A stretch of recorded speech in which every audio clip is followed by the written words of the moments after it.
Today, I have the perfect guest joining me. Kyle Buchanan is here. Introduce yourself. Like, who is Kyle? Uh, Who's Kyle? so who is Kyle? Wow, I've got a Kleenex ready. Uh, no, so I have. I always say like I have a long history of since I was in my youth when I was a kid. I have a long history of anxiety, self doubt, self hatred, and weight issues. All this to say, I didn't like myself for a long time. Part of it was the weight. Part of it was coming to terms with my sexuality. Part of it was just a real feeling of shame that kind of clouded a lot of days. It took some trial and error, but I started I guess in the self help world. Like I started with food first and using that to kind of change my state and change my weight, and I lost some weight, and that was okay. But then the gay stuff started becoming an issue. So Yeah. then I started in my early 20s, started to escape with alcohol and food again.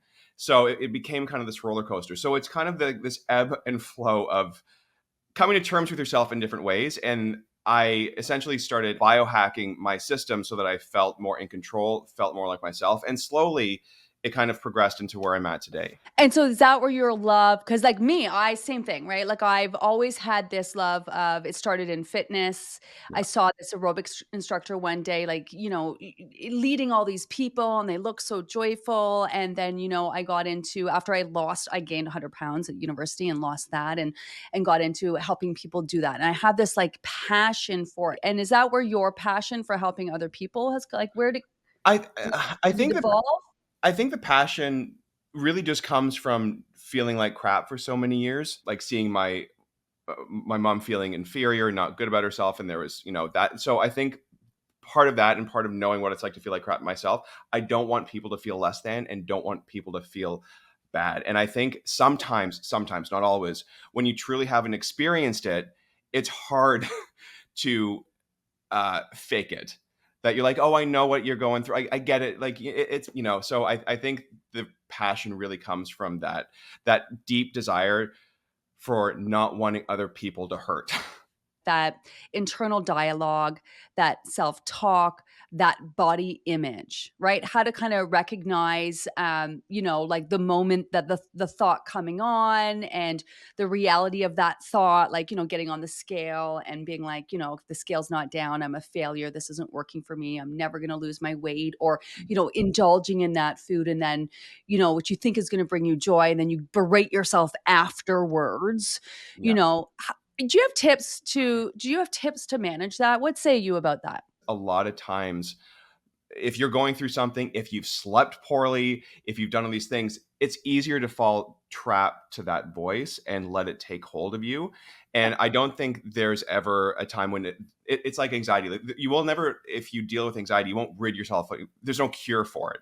It's just right. knowing how to handle it. So I think Oh, knowing how to handle that voice is a big thing, and there's ooh, so many different routes into supporting that voice. There's building like a solid foundation, so yes, you feel calmer and stronger, so you're more stable when you hear that voice and don't teeter. But the more compassionate you are with that person, seeing it as like, I know you were hurting, but I'm here for you, so you can go as long as you want. And it's like your higher self holding that one, that visualization normally really really helps me. I love that approach because I'm always like, "Let's work through it. Let's rewire. Let's" and sometimes you're just like, "Okay, yeah, let's just like manage, Yeah. let's just cope.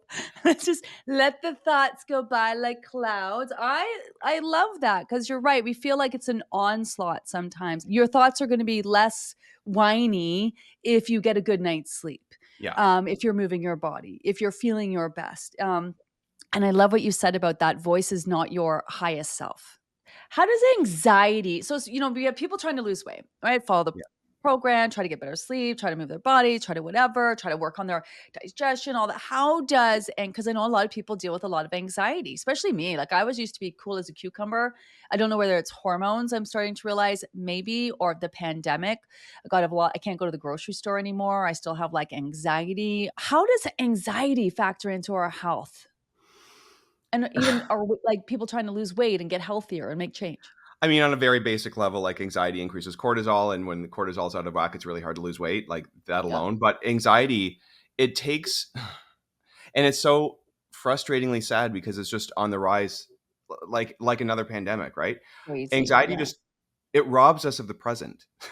Like it just takes away what little time we have on this earth. And I know that's like gloom and doom, but it it's unless you get a hold on it or figure out ways to not let it run your life, it's like a cancer. It's insidious, and it becomes the trick with anxiety, or the sneaky trick, especially if you haven't experienced it before and you all of a sudden are, is getting to it and not letting it become a habit.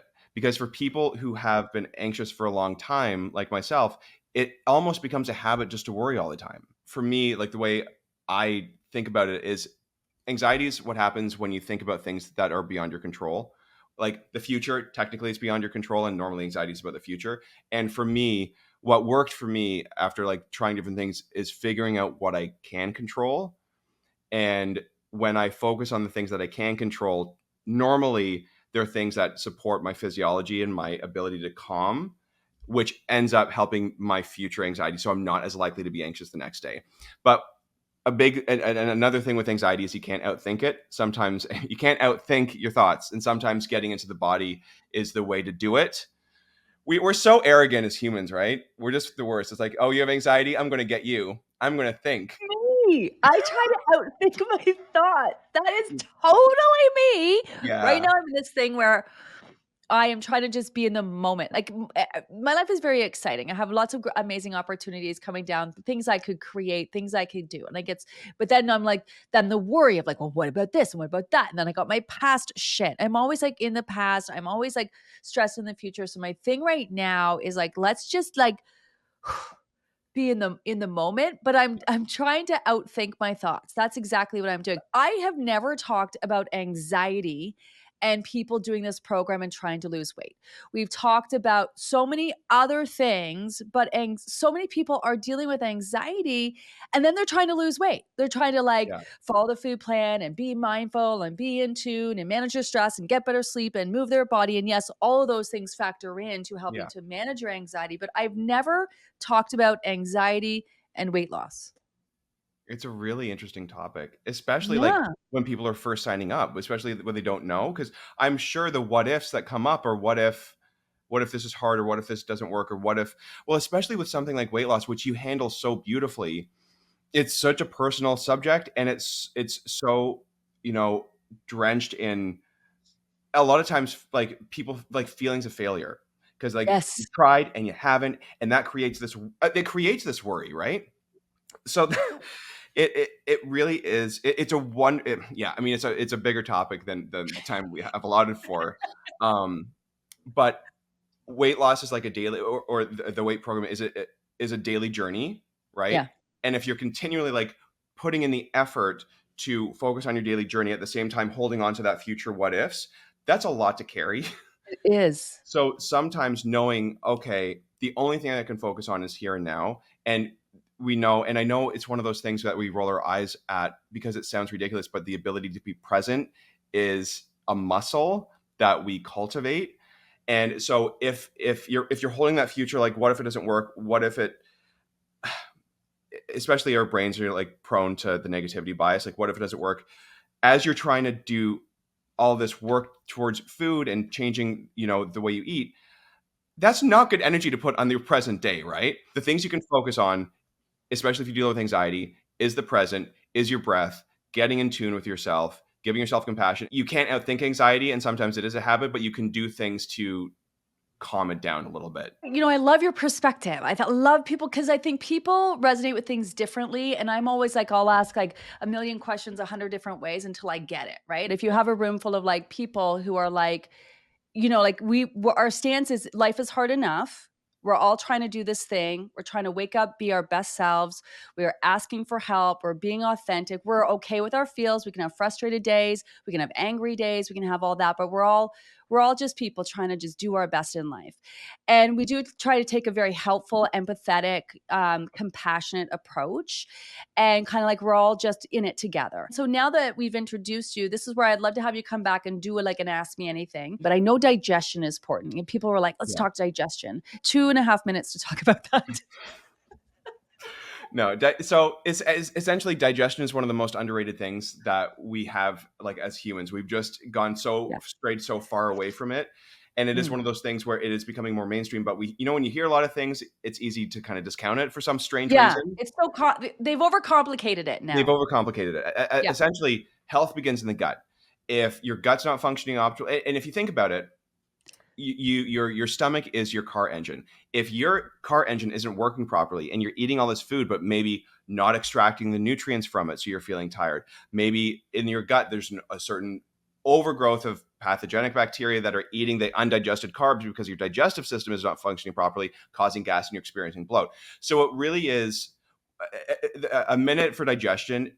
You really go from the top down. I always say you have to be healthy to lose weight, and then Yeah. if you add health begins in the guts, like we talk about microbiome, probiotics, prebiotics, digestive bitters, but the connection between your the two brains, right? The one you Yeah. got in your stomach, the one you got up here, that connection. We talk about inflammation, and then there's this whole big microbiome, huge, massive conversation, and it really comes down to your gut. And so, Mhm. like, love that you said that. If you eat in a stressed state, you actually produce less digestive enzymes.